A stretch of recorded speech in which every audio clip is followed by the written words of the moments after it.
টঙ্গীর ইজতেমা মাঠের নিয়ন্ত্রণ নিয়ে মাওলানা জুবায়ের ও মাওলানা সাদের অনুসারীদের মধ্যে আজ সকাল থেকে দফায় দফায় হামলা ও সংঘর্ষের ঘটনায় 4 জনের মৃত্যু হয়েছে।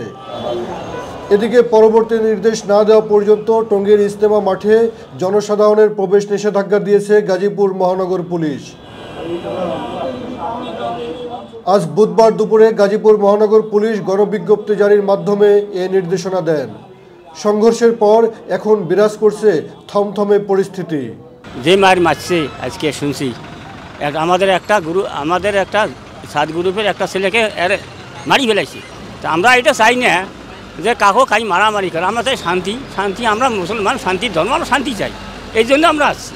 আর এমন একটা সিচুয়েশনে গেছে, এখন আমি যে আমার ব্যক্তিগত মুরব্বীরা কি মাসারা করে সেটা জানি না, আমার ব্যক্তিগত ইয়াতে যে সংঘাতগুলো হয়েছে, এই সংঘাতের পরে একত্রিত হওয়াটা আমার মনে হয় আর সমীচীন হবে না। টঙ্গীর সংঘর্ষের ঘটনায় তুরাগ নদের তীরবর্তী ঢাকার অংশে সভা সমাবেশ নিষেধাজ্ঞা দিয়েছেন ঢাকা মহানগর পুলিশ ডিএমপির গণবিজ্ঞপ্তিতে বলা হয়, রাজধানীর কামারপাড়া, আবদুল্লাপুর, উত্তরা 10 নম্বর সেক্টর ও তৎসংলগ্ন তুরাগ নদের দক্ষিণ ও পশ্চিম এলাকায় যে কোনো প্রকার সভা সমাবেশ, মিছিল, শোভাযাত্রা, বিক্ষোভ ইত্যাদি পরবর্তী নির্দেশ না দেওয়া পর্যন্ত নিষিদ্ধ করেছে ডিএমপি।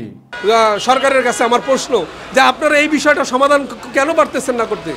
এটা জরুরি সমাধান করেন, এটা আমার বলে শেষ কথা। আমরা সরকারের কাছে দাবি চাই যে এই কাজের কাছে না হয় সরকার যেন এটা সুষ্ঠু ফয়সালা করে দেয়। আমরা এইটাই সরকারের কাছে অনুরোধ করি।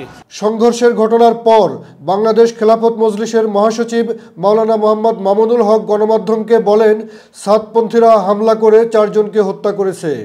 এদিকে আজ বুধবার স্বরাষ্ট্র মন্ত্রণালয়ের সভাকক্ষে তাবলিগ জামাতের 2 পক্ষ মাওলানা জুবায়েরপন্থী ও সাতপন্থীদের সঙ্গে আলাদা বৈঠক করেন স্বরাষ্ট্র উপদেষ্টা।